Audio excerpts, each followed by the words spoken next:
हम सभी लोग एक ऐसी जगह पर निवास करते हैं जिसे प्यार से दुनिया कहा जाता है। दुनिया में एक कहावत बहुत मशहूर है, जो कुछ नहीं करते वो फिलॉसफी करते हैं। बहुत सारे लोगों का ऐसा मानना भी है, और बहुत सारे लोग इस बात से इत्तेफाक नहीं भी रखते।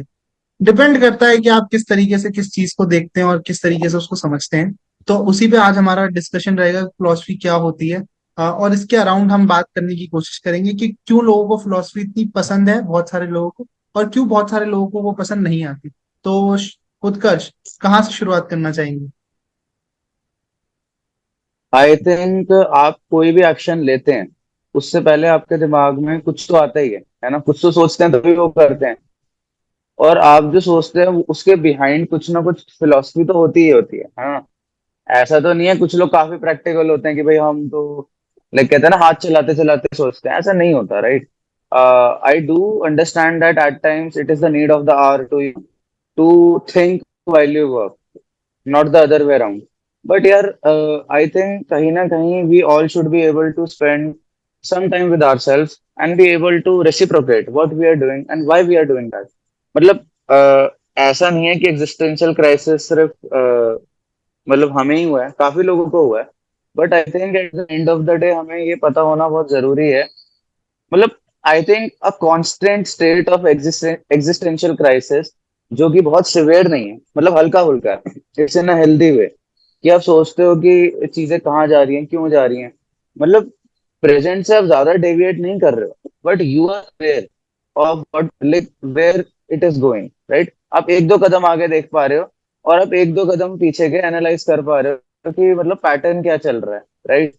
तो वो मुझे लगता है कि बहुत ही जरूरी है हर इंसान के लिए।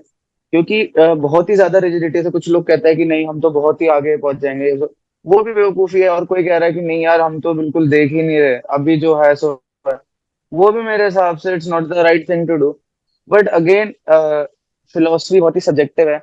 जैसे कि सोफीज वर्ल्ड में भी है कि जब आप एक नदी में एक पैर रखते हैं और उसके बाद आप दूसरा पैर रखोगे तो सेम नदी में नहीं होगा, राइट?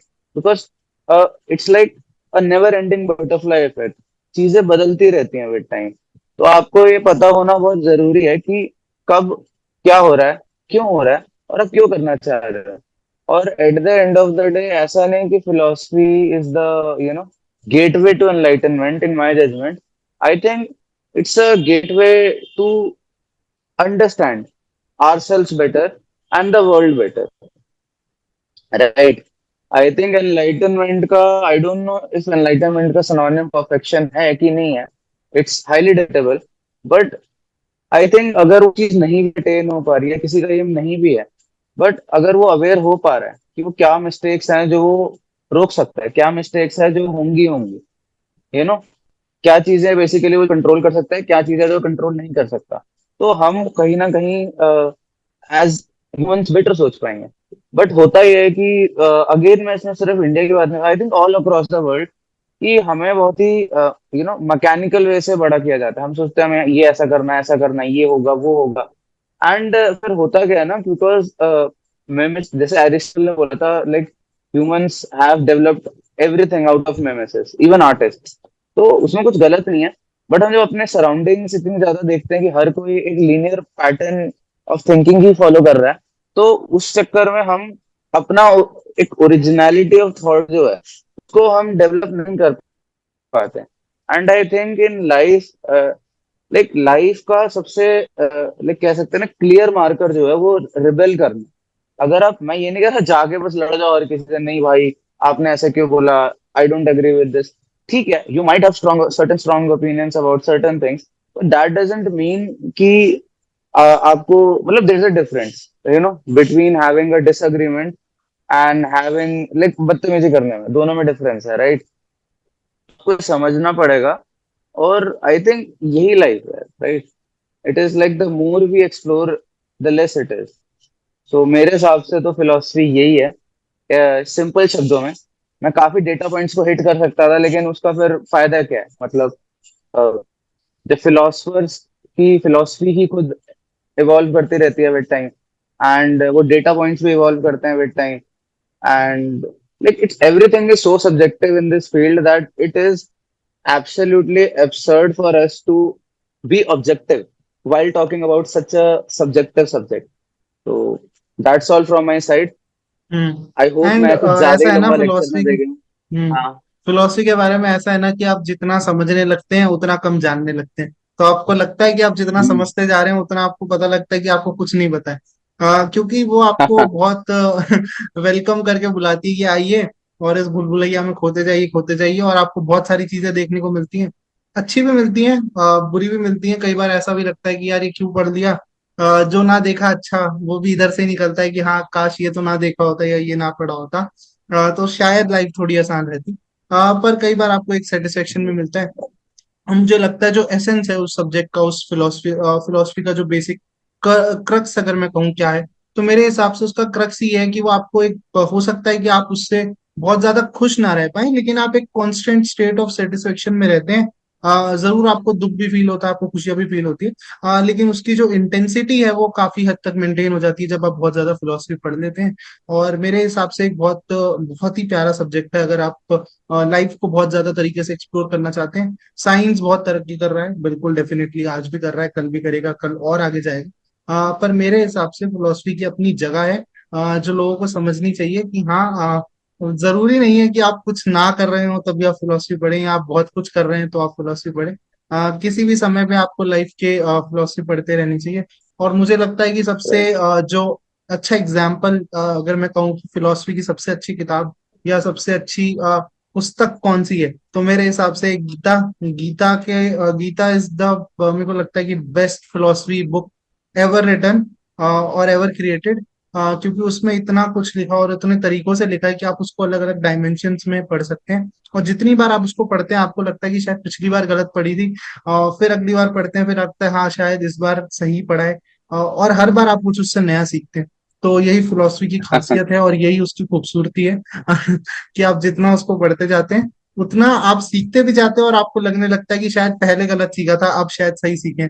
लेकिन हर बार आपकी जो सोच है कि हम सही सीख रहे हैं वो हर बार गलत प्रूव होती चली जाती है, और आप ज्यादातर सीखते जाते हैं और वो आपको एक अच्छा इंसान बनने में जरूर मदद करता है।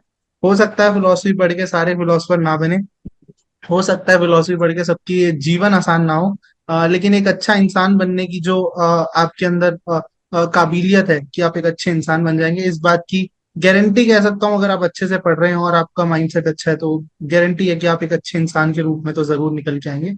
बाकी क्या बनते हैं उससे वो तो खैर हम भी नहीं जानते क्योंकि बहुत कम एक्सप्लोर्ड कोर्स है, बहुत कम लोग पढ़ते हैं।